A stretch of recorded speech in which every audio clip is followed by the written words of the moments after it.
when we label foods as good or bad, it's not such a far leap to saying I was good or bad for eating that food. And I think, obviously we want to optimize health and we want our kids to thrive, but we also want to nurture the relationship around feeding. And I think that piece is critical. And when you label foods as good or bad, you do two things. One, there's a lot of judgment. And so am I a bad parent for giving my child these foods? Is my child bad for eating these foods? The other thing that we do that might not be as obvious is we actually set up this hierarchy around food where children believe that, well, broccoli or kale should not be eaten because those don't taste good. I just have to eat those foods in order to get the good foods that I really want. Season 3 of the Plant Strong podcast explores those Galileo moments where you seek to understand the real truth around your health and dare to see the world through a different lens. This season, we honor those courageous seekers who are paving the way for you and me. So grab your telescope, point it towards your future, and let's get plant strong together. Hello, and thanks for tuning into the Plant Strong podcast, where I proudly introduce you to the true seekers and the change makers, those who are unafraid to dive deep into the waters of plant-based nutrition and share the results with the world. Last week, I interviewed the godmother of plant-based nutrition, Brenda Davis, about her new book, Nourish, the definitive plant-based nutrition guide for families. This week, I continue with part 2 of this important topic with co-author and pediatrician, Dr. Reshma Shah. I know it's hard and sometimes seemingly impossible to bring an entire family on board the plant-based journey with you. There can be a lot of fear around community, judgment, nutrition requirements. I understand. I also know that you want what's best for your families, and it's time we have positive conversations around food with your doctors, friends, and especially your family.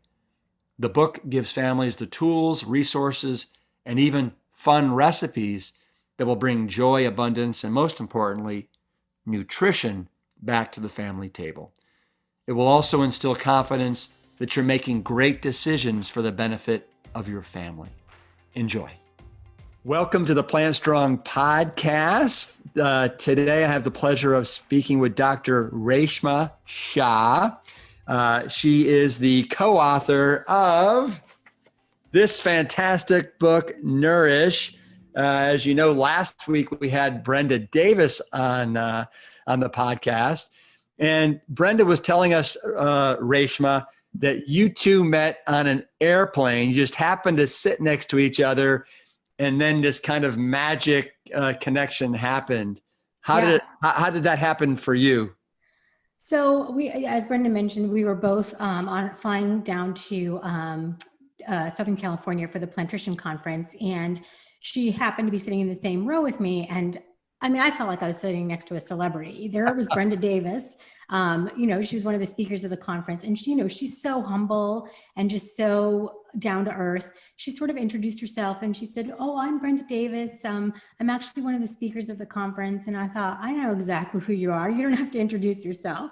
And we just ended up chatting like old friends the entire flight down. And then she offered me a ride in her car to the conference. So we continued talking. And I think we just immediately took to one another and stayed in touch, through the course of that year. And then the following year, we met at the same conference. And I remember the last day of the conference, we were having breakfast together. And I was just asking her for professional advice because she's such a pioneer in the movement. I mean, she's been doing this for longer than, I feel like I'm such a newbie compared to her. And I was just asking her for some professional advice and kind of how she made her way. And, she just said, well, we could work on something together. And my heart was just beating so fast. And on the plane ride back, I started drafting the notes for the book. So that's how it happened. Right. And so is Nourish your first book? It's my first and only book. Yeah. Yeah. And how was that process for you of writing the book? Was it arduous? Was it fantastic? Just a combination of everything? Yeah, I mean, I think there were definitely moments of stress, with certain deadlines and page counts and all those things. But I have to tell you that as a first-time writer, having a partner like Brenda was just so comforting and reassuring. And I think we each had our ideas of what we wanted to sort of bring to the project. And I think because Brenda's written so many books and been so successful, she was really willing to let me contribute the ideas in terms of, our kids are at different ages and we have different sets of experiences. And so it was just such a wonderful partnership. And I felt so comforted knowing that I had Brenda right next to me because she's just such a wealth of knowledge. And I feel like there's not a single question that I could have that she is not going to know the answer to. Yeah, no, she's like the human version of Google, right? Yes. When it comes Yeah. to plant-based nutrition, she absolutely is. And it was such a collaborative effort. We each definitely had sections that we sort of took ownership of and that were predominantly ours, but the process was just a lot of back and forth and back and forth. And it really, I mean, of course it was stressful at moments, but it was really a labor of love and was such an honor and a joy and a pleasure to write it with her. Yeah, yeah. Well, I know that the book has been broken up into 4 main sections. What I really love to delve into with you today from Nourish is talk about confidence. Yes. Part 3, because Yeah. I think that to me is a place where I think a lot of families could use a lot of help, especially with everything that's going on right now in the world. You've got all these amazing documentaries that are out there. You've got a climate emergency that is really, threatening, I think, potentially our species. I think you have the continuing evolution of us as a species, where we're kind of realizing, this eating animals isn't really in alignment with my values. And so I think you have more and more families that are trying to come on board, trying to figure it out, and they're having a hard time doing it. So I'd love to talk with you about families and getting families on board, some of the struggles and all that stuff. So maybe we should start with this. As people are making the transition, I think that we sometimes classify certain foods as bad foods and good foods. And I think you guys are like, we shouldn't do that. That's not good. So you want to talk about that? Yeah. And I think it's such a critical conversation because when we label foods as good or bad, it's not such a far leap to saying I was good or bad for eating that food. And I think, obviously we want to optimize health and we want our kids to thrive, but we also want to nurture the relationship around feeding. And I think that piece is critical. And when you label foods as good or bad, you do 2 things. One, there's a lot of judgment. And so am I a bad parent for giving my child these foods? Is my child bad for eating these foods?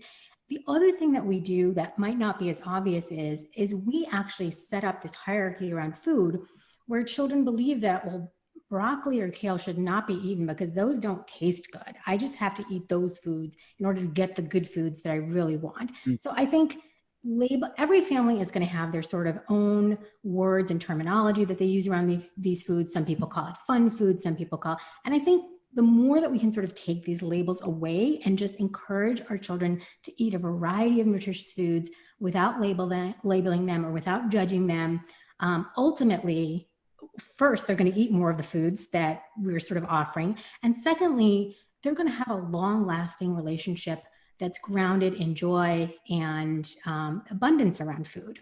Yeah. And yeah. I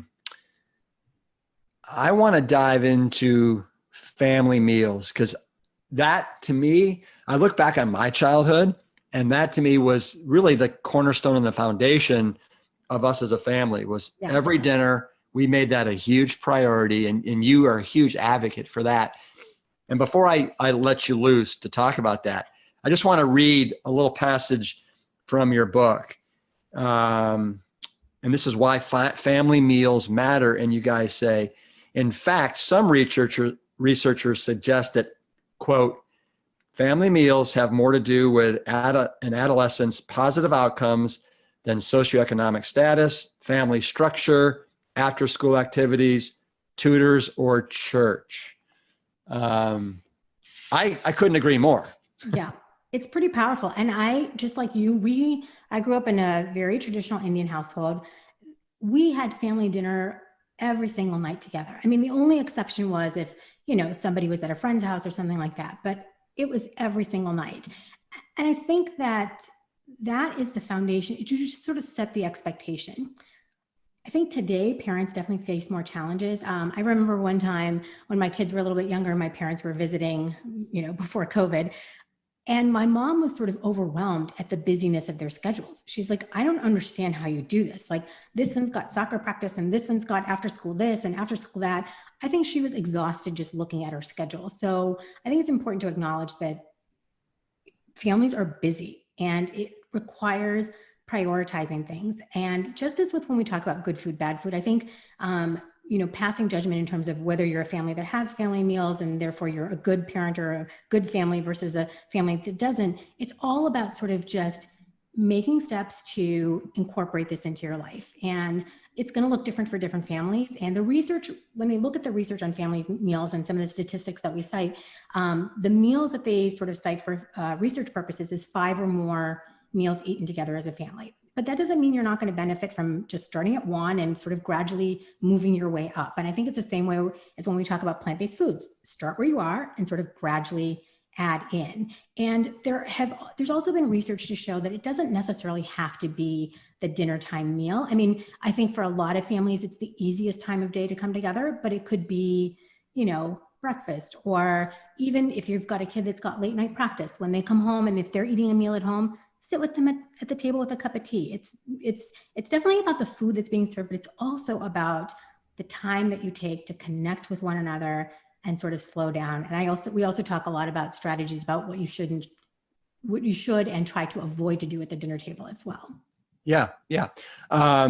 So what are some simple things? So I can kind of tee you off because you have some stuff in your book, but like you have something like set the table, something as simple as set the table. Yeah, I think sometimes people will sort of construe that as like, oh, you want me to get flowers and fancy plates. And it's not about that. I think it's just when you sort of clear the table, just move all the papers and the schoolwork or whatever, set the plates. We like using cloth napkins because it's, better for the environment. It sort of signals to your family, this is important and this is precious. So let's just, sit together. And it doesn't have to be about fancy plateware or anything like that, but it's just about sort of setting an intention and saying, this is important. I value this. Let's come together. Yeah. I mean, I literally, we love dinner time. It's a 20, 30 minutes when we are all around that dinner table. We have a lazy Susan, so it's a round table. I love that. And then I'd say not every dinner, but typically maybe 2 or 3 dinners a week, we go around and we do gratitudes and we talk about what we're grateful for. And as you guys so eloquently point out in the book, it also allows you to develop like some of your skills, like just in speaking and putting your thoughts together and just a lot of basic things that are going to help you out in life. Yeah. When you can do that every day. Yeah. And I think sometimes we can put a lot of pressure on ourselves. Like, okay, you're saying this is precious. I have to set the table. Now we have to have these really meaningful conversations. Yeah, right. And that's not the idea. The idea is it's just a time for you to kind of share about your day. And studies have also looked at the idea of the conversations that we have. They allow kids to have a greater sense of family connectedness. So even, stories about grandparents or when you were younger, it just makes them feel sort of more resilient and provides them with a greater sense of family connectedness. It's an opportunity to sort of share your values, to share your traditions, and it's sort of like it's one of those things where you nurture over time. It's not going to be these mind-blowing conversations every time, but it's a habit that you develop.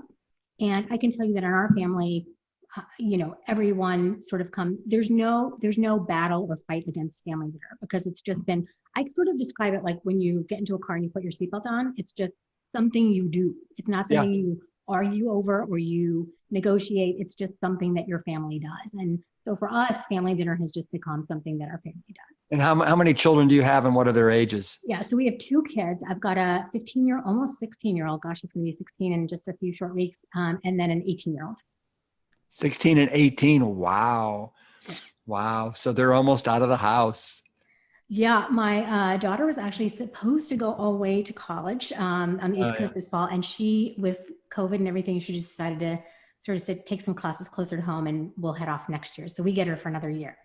So they're 16 and 18. And when did you start in earnest trying to get your family on board with the plant-based lifestyle? Yeah, and I think this has been one of the interesting things in writing this book with Brenda. You know, her family started this way from, like, I don't think her kids could remember really another way of eating. And that wasn't the case for our family. I grew up in a vegetarian household, so it wasn't really foreign to me, this idea of eating, we didn't call it this at the time, but plant-based, plant-centered meals. That's kind of what I grew up on. But I wasn't plant-based for a really long time, especially in medical school and residency training. I ate all the, hospital cafeteria, fast food kind of things for a period of time. And then when I started having kids at the end of my training, I really started to become much more interested in terms of what I was feeding them, because we went through a lot of those struggles. My husband and I were both finishing our training, and it was just about getting meals on the table quickly. And I wanted to minimize the sort of arguing and fighting over food. And so we did all the things, right? Like the tofu nuggets for the kids so they would be happy, and separate meals. And I would say when my kids became like more school age, I really became interested in, we always cooked a lot at home. We always ate a lot of plant-centered, plant-focused meals. But then in earnest, I would say it's been about 10, 12 years. Oh, And wow. it was a very gradual process for us. So first it was just about, cooking more at home and doing all those things. And then the more I started to learn, I came to understand that, like, what my parents sort of raised us on was actually the way we were supposed to be eating. Hmm. And so gradually kind of came back to more of a plant-based, plant-centered diet, and brought my family along on the journey. And then I think, I've been fully vegan now for, I don't know, vegetarian for a long time and vegan for about 5 or 6 years. And it was a very slow going process for my family too. They weren't fully on board right away. So I can definitely relate to parents who are, find it challenging to kind of help their family make the transition. And yeah, so that's kind Well, of and how I started I this know book. that in the book you mentioned how you were mentally there, like you were in, and you were trying to bring your family on board, because they were playing catch up, and you didn't want to be impatient with them, and you mentioned how another one of the reasons for eating this way is it's around compassion, and so you want to be Yes. compassionate for those that you're trying to bring on board too, and not stress them out with Yeah. it as well. And I would say, from my husband's also a physician, and for him, he eats a healthy diet, but for him, it was the animal issues that sort of finally said, okay, I'm in. And so I think it's important to meet people where they're at and really just celebrate the food as much as possible, because that's really the best way to kind of bring people on board. Yeah. Yeah. Well, I like that you have a quote in the book too, where you say that you finally jumped in, and this was probably 5 or 6 years ago when you decided to go, all in. And you said that it wasn't about being perfect, but rather being centered in my values, Yes. Yeah. which I really liked. Can you expand on that? Yeah. I think, as a pediatrician and a healthcare professional, I was definitely drawn into this way of eating by the health aspects. I think it's just, there's no doubt in my mind that eating a plant-centered, predominantly plant diet is really good for our health in terms of all the prevention of chronic diseases and reducing our risk of heart disease, all these things that we know of. But really, it's sort of like then you go down this rabbit hole and you're like, oh, wait a minute, but now that I'm willing to look at this, it's also good for our planet. And then the last little piece for me was actually the piece around factory farming, because I knew this, right? I grew up in a vegetarian household. My parents sort of taught me this, but somehow I was able to sort of put it out of my mind during the years where I ate animals. And when you begin to sort of realize that there is no need for that amount of suffering, there's just no way to, I think, deny that this is really the most compassionate way to eat. And yeah, so Yeah.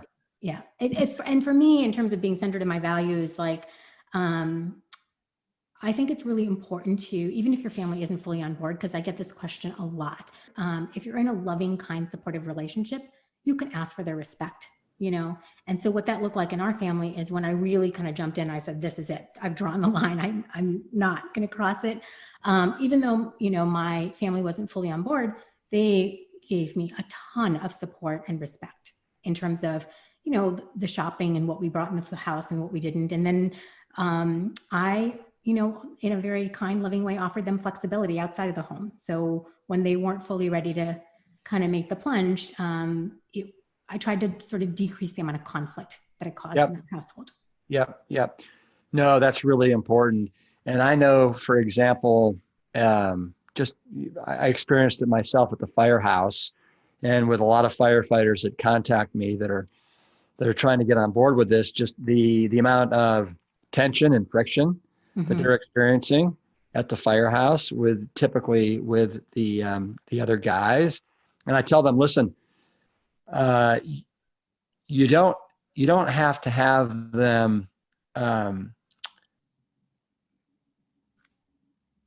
here's in the most loving, caring way with these other male firefighters. You have to let them know, listen, all I'm asking is for you to support me, not sabotage me. Yes. Right. I couldn't agree more. And so many of these firefighters, unfortunately, will just continue to just belittle and nitpick and not leave it alone, to the point to where, a lot of these firefighters, they just want to get along. And so they're going to do anything that it takes to kind of go along with the flow here, almost if it means the expense of their health along the way, which is kind of unfortunate. But so it's important. It's like you just framed it up. It's so important to have that conversation and have it the right way. Yeah. I was just having this conversation with a good friend of mine, and she's vegan, she's plant-based, and it's amazing. Like, she's just trying to eat her lunch, there's no, and other people are commenting about, like, all the questions, the protein and the this and the that. And it can be sometimes challenging, because I think people feel like when you're eating a vegan diet, when you're eating a plant-based diet, that somehow you are judging them for not doing the same. And it couldn't be further from the truth. And I always think about it as an invitation rather than an expectation or an imposition. Whether it's with your friends, with your family, with perfect strangers, even sometimes, you can just approach it from a place of inviting them. Yeah. I want you to consider joining our new Plant Strong community. Near the end of last year, my team fell in love with this new platform that allows us to communicate and connect with as many people as possible while hosting our online events, supporting our coaching programs, and avoiding Facebook, which we've heard again and again that folks are wanting to move away from. In January, we unveiled our new free Plant Strong Challenge inside this community and watched as thousands of you made the commitment to join and support one another in eating more plants. If you haven't joined, I invite you to do so. Simply visit plantstrong.com today and click to sign up for this challenge. You'll be surrounded by a fiercely supportive community and have a chance to participate in live Q&As with me each month. I can't wait to see you on the inside. Thanks. Let me ask you this. So as a pediatrician, what are you seeing in children, or have you seen over the last decade or so? Is it pretty unfortunate, the state of most children's health, or what's it like? Yeah, and I think I've seen it from both perspectives. I definitely see children who don't have access to a variety of healthy foods. Our school lunch programs don't necessarily prioritize that. I think that families are really busy with, both parents working or multiple jobs, and they definitely face a lot of challenges. And in all my years of clinical practice, I've never met a parent that doesn't want the very best for their child. And I think usually it's either a lack of availability of foods, or finances, or time, or any number of things that sort of get in the way. So I think parents do need support in terms of knowing what a healthy diet is. They really are looking for some practical tips and strategies that can help them to get there. And I think that parents want to feel supported and not judged about their food choices. So that's one thing. And then the other thing that I've been seeing more, I think, over the last several years is one of the things that we've been targeting is pediatric obesity. And I think it's definitely a concern and a problem. But I think that we need to be very careful with how we have these conversations with kids and with families, because it can be really, it can affect their self-esteem. It can affect the way that they see themselves in the world. And I think we have to be much more protective of our children when we have these conversations. We want them to be healthy. We want them to thrive. We want them to eat a healthy diet. All these things are very true. But at the end of the day, I think that when we focus exclusively on the weight, we just completely miss the most important conversations that we should be having, focusing on family meals, focusing on providing a variety of healthy foods. And then sometimes I think what happens is, if that child sort of falls in the normal range of the BMI, we think we don't have to talk about diet at all. And I think we should be having the same conversations about food with each and every family. Well, what are you seeing as far as prediabetes and type 2 diabetes in some of your patients? Yeah, as a pediatrician, when we moved to California, I don't have my own clinical practice. I work more sort of in the urgent care setting. So over the last several years, I haven't been seeing too much of that. But I certainly do see kids coming with a variety of health-related problems that are based in nutrition, whether it's hypertension or I think one of the most common things I see is chronic constipation. And a lot of that is directly related to diet. But we know that kids are getting diagnoses of type 2 diabetes and elevated cholesterol and hypertension, and providing support for families so that they can offer the foods that can help with these conditions is really essential. But again, I think that all kids, not the ones that are just pre-diabetic or, borderline hypertensive, all kids deserve the same information, because BMI is just sort of one marker or one indicator.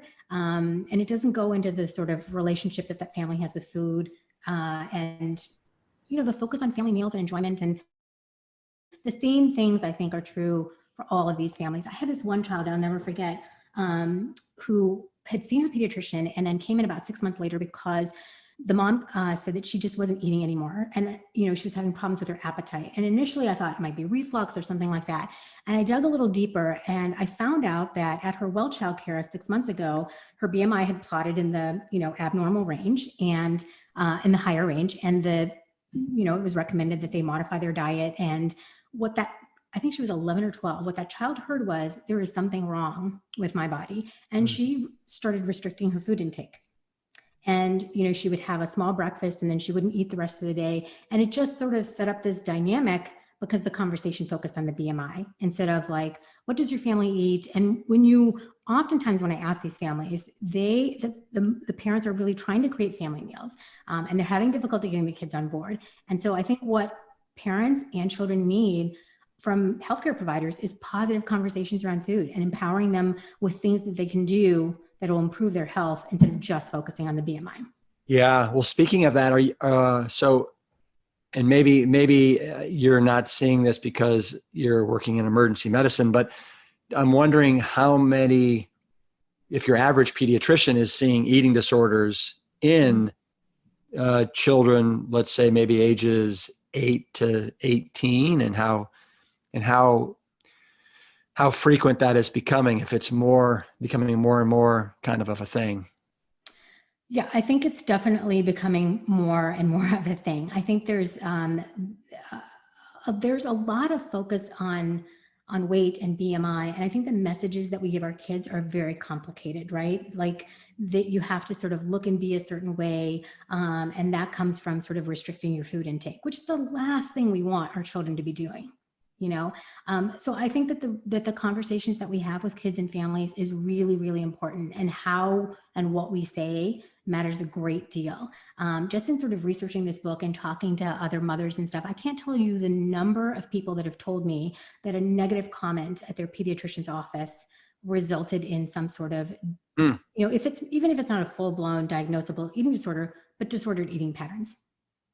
So I think we have to be really careful with how we have those conversations. And even, a lot of people think that, vegan diets and vegetarian diets contribute to eating disorders. And in researching the book, what Brenda and I came to realize is it's not the vegan or vegetarian diet that in itself is concerning, but it's sort of the motivation, the why. Like, are you looking to save the planet? Are you looking to protect animals? Yeah. Are you looking to, take care of your health? Or is it a diet? Because studies have shown one of the greatest risk factors for developing an eating disorder is dieting. Right. Right. Well, and to that point, how many Americans are on a diet because they're trying to lose weight? It Right. seems like the vast majority of them, right? Yeah. And I Uh, think so the whole thing is that we want to set our kids up to have a positive relationship with food from the very beginning, which brings us back to the point that we were talking about at the beginning of our conversation, good food, bad food. Like those conversations can really matter. Yep. Well, and in the book, you also reference how the single most important thing that you did to get your personal family on board was to cook really good, delicious food. Yeah. Right? And can you let the listeners know how delicious and how tasty this food can be? Oh, it's so fantastically delicious. And I actually think that it can broaden and open up your culinary adventures when you begin to explore new foods, from ethnic cuisines and trying out different things. And it's for me, when people talk about vegan, vegetarian, plant-based diets, sometimes the word restrictive comes up in the conversation. And that couldn't be farther from the truth for us. It does not feel restrictive in any way. I think the flavors are really delicious. One of the things that I did when I sort of went full in terms of the plant-based journey was I took a 6-month long plant-based professional cooking course through Ruby. Yeah. And it was such a phenomenal experience. And my kids, who were quite a bit younger at the time, they were so intrigued by the fact that I had homework, and they would critique the meals, and they would tell me, oh, I think this needs a touch more seasoning, or you need a little more acid in this. And so getting the kids involved and, making it sort of a fun and joyful process. I think for those people that are not comfortable with cooking, my message would be just start. Don't start with complicated recipes. Start with simple things. Make family favorites, and then just try to make them more plant-based. And it doesn't have to be complicated. It doesn't have to be gourmet. It really is just, experimenting, trying, seeing what your family likes, get the kids involved, make it as fun as possible. Well, I think you're exactly right. I mean, look at this as an adventure. Yes. An adventure where you're exploring all these. I mean, literally 99% of the food on the planet comes from plants.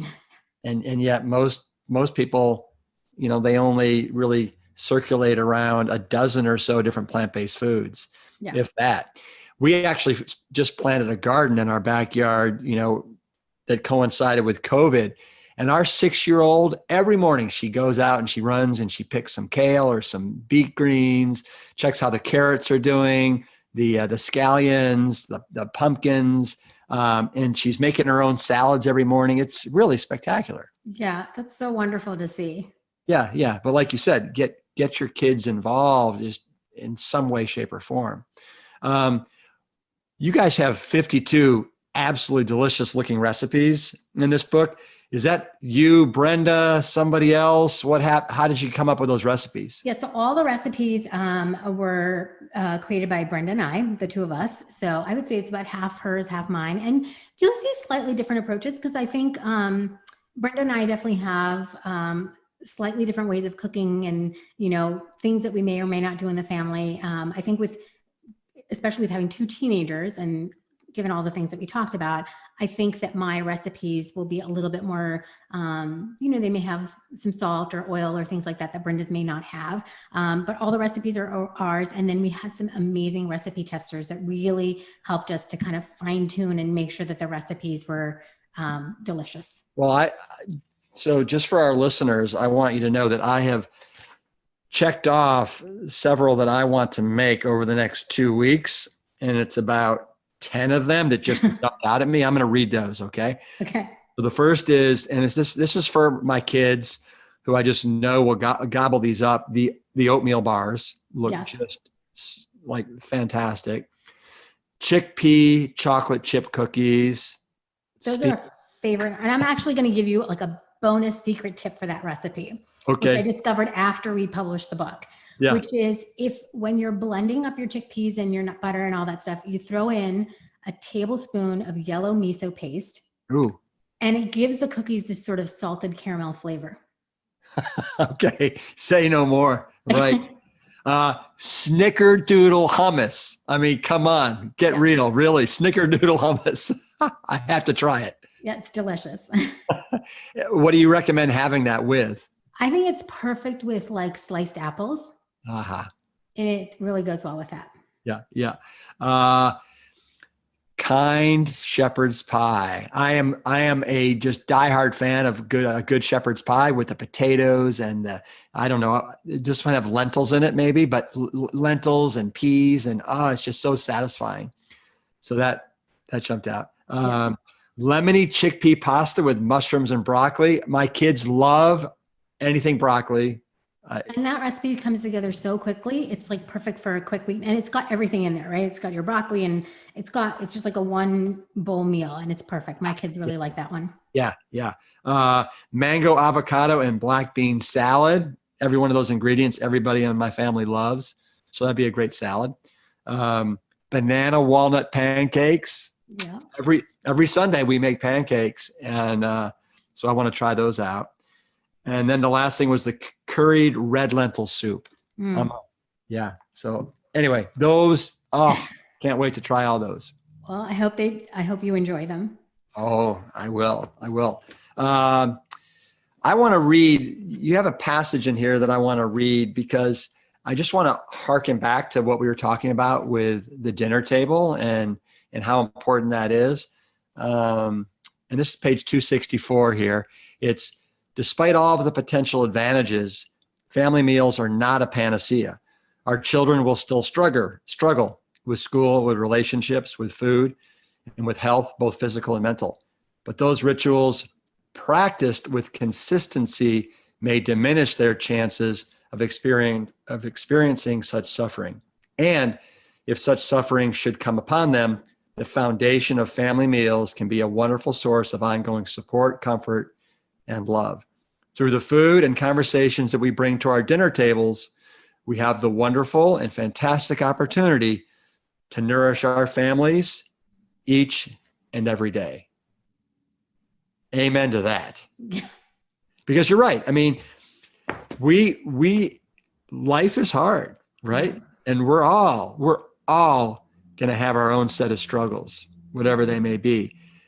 But to me, if you can give your child the gift of a plant predominant diet and family dinner time or lunchtime or breakfast time or just some of that, it will serve as a foundation that will do them so well as they sail off into life, as your kids are getting ready to do at 16 and 18.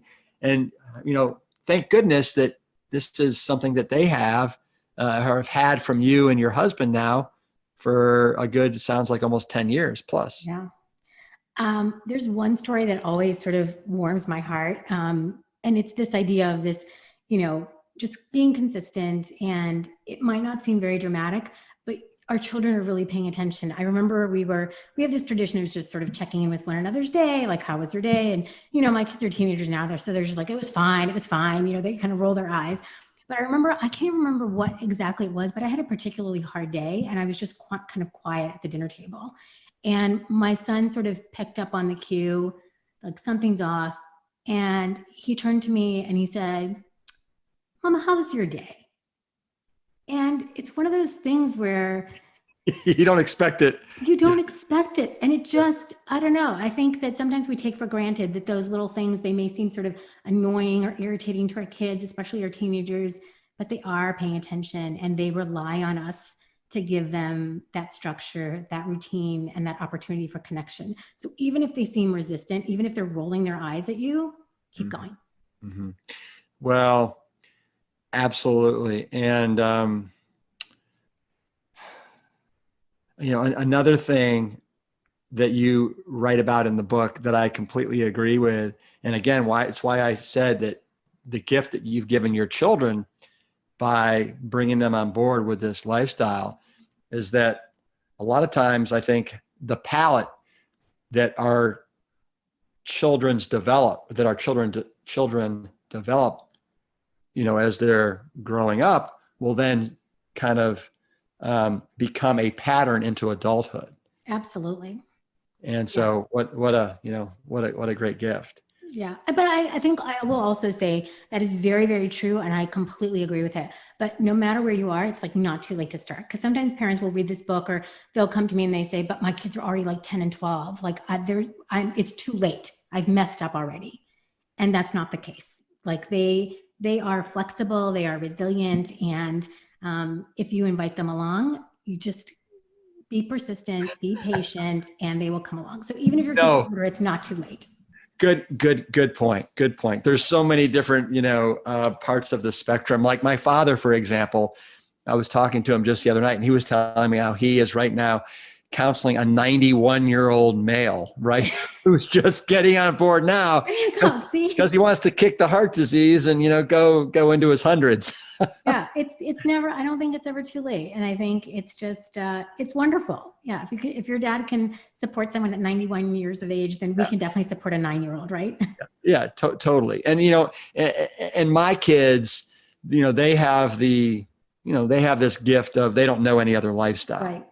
Yeah. And so they don't have they've never had any cravings for cheese, for meat, for dairy, that kind of stuff. Now, I do want to, let listeners know that they do love, right, some of the plant-based ice creams and some of the plant-based, Beyond Meat, hamburgers and some of the diet cheese on their pizzas. But, they're 6, 11, and 13, and I'm okay with that right now. Yeah, because I think studies have also shown that the more restrictive that you become with those things, the more they're going to want them when they're sort of away from you. And I think modeling that behavior, like it's perfectly fine. And, like what we do 80 to 90% of the time is so much more important than being perfect. Yep. Yeah. It puts a lot of pressure on kids and families, I think. Yeah, totally. Well, Reshma, this has been absolutely delightful. I want to thank you and Brenda for writing Nourish for families. It is and can serve as one of the true clear paths to get family on board in a very, very, I think, manageable and an accessible way. So thank you for this contribution. It's really. And thank you so much for having both Brenda and I on. We're just so grateful for your support and for your beautiful words about the book. Your endorsement was just, it really warmed our heart to have such kind words from you. So thank you for those. Well, and thank you for that wonderful gift package that you sent. Yes. That was really delightful. That's my mom's homemade garam masala. Like you won't want any other garam masala after using hers. Yeah. I can't wait to dig in and try it. Now, is that something that I could use on that red lentil curry dish? Oh, absolutely. I mean, I on my website, I actually have a recipe for chana masala, and I use that garam masala for that. The other thing you can do that I love doing with that is just putting it on some chickpeas and roasting them with a little salt, and it just gives it a nice flavor. Ooh, that reminds me of one of the things that you mentioned in here is just an easy dinner was these pan dinners where sheet pan dinners. Yep. There it is. Sheet pan dinners where, go ahead. Describe a sheet pan dinner. So it's basically, you just kind of throw everything on a sheet pan and just roast it. And so I usually like to do either some chickpeas or tofu, whatever veggies you have, maybe some sweet potatoes or regular potatoes. And then if you've got either a homemade or jarred pesto or something like that, it's just a really quick weeknight dinner. And I think it also, when you're at the end of the week, when your groceries are kind of straggling and you've got like half an eggplant and a couple bell peppers and you don't really know what to do with it, just throw it all in a sheet pan, and roasting it just brings out the sweetness. And especially now as we're in fall and winter weather, I think it's perfect. Yeah. That's one of our favorite things to do with onions and any kind of potato. And then towards the end, I'll pull it out and I'll throw in some, usually some frozen corn and have that kind of, with it as well, kind of give it a little sweetness with every bite. Yeah. So before I let you go, let me ask you this. What time of the day is it there? Like noonish? Yeah, it's just about noon here. So can you tell me if you've had breakfast today and what you had, and then what you're maybe planning to have for lunch and dinner, if you know what those are? Yeah, I had breakfast and I had a piece of sprouted toast with a little nut butter and some sliced fruit. That's like, for me, it's a quick and easy breakfast. It's either usually that or oatmeal are pretty much my go-tos. And then for lunch, what I do for lunch is just whatever we have leftovers, and then I'll find some greens or other vegetables, and I just kind of all mix it together. So my favorite lunch is basically leftovers plus greens, and that's pretty much it. That's lunch. And then tonight for dinner, we are going to have, because I always have to have in my mind what dinner is going to be. We're going to have a French lentil soup with some kale, and then my kids love. I make this like flatbread with whatever veggies we have. So I'll do like a flatbread with veggies and just like a salad. So that's for dinner tonight. That all sounds really, really delicious. For lunch today, I've got some leftover barley from last night that we made just in the rice cooker. So I'm going to have the barley with some corn that I put in the I guess you could just call it the saucepan. And then I'm going to throw in some, believe it or not, frozen bell peppers, some greens, and just a little bit of black beans. But that'll be ready in about 5-6 minutes. Yeah. Lunch for me is usually like whatever I can throw together from leftovers and, various greens. But you've also got that garden, so you can just send the kids out to pick something. That's right. I know. Exactly. Well, all the best to you. Peace, Engine 2, and keep it plant strong. Thank you. Thank you. Family meals do matter. And I sincerely hope that these interviews with Brenda and Reshma have inspired you to give it a go, even if it's just one meal at a time. As Dr. Shah says, this is not about being perfect, but about being centered in your values. I can think of no better values to teach your family than health, tradition, celebration, and connectedness. Thanks so much for listening. For more resources on this episode, visit plantstrongpodcast.com. Thank you for listening to the Plant Strong podcast. You can support the show by taking a quick minute to subscribe, rate, and review at Apple Podcasts, Spotify, Amazon Music, or wherever you listen to your favorite shows. Sharing the show with your network is another great way to help us reach as many people as possible with the great news about plants. Thank you in advance for your support. It means everything to me. Have you had your own Galileo moment that you'd like to share? What happened when you stepped into the arena and shed the beliefs that you thought to be true? I'd love to hear about it. Visit plantstrongpodcast.com to submit your story and to learn more about today's guests and sponsors. The Plant Strong podcast team includes Carrie Barrett, Lori Kordowich, Amy Mackey, Patrick Gavin, and Wade Clark. This season is dedicated to all of those courageous truth seekers who weren't afraid to look through the lens with clear vision and hold firm to a higher truth. Most notably, my parents, Dr. Caldwell B. Esselstyn Jr. and Ann Cryle Esselstyn. Thanks for listening.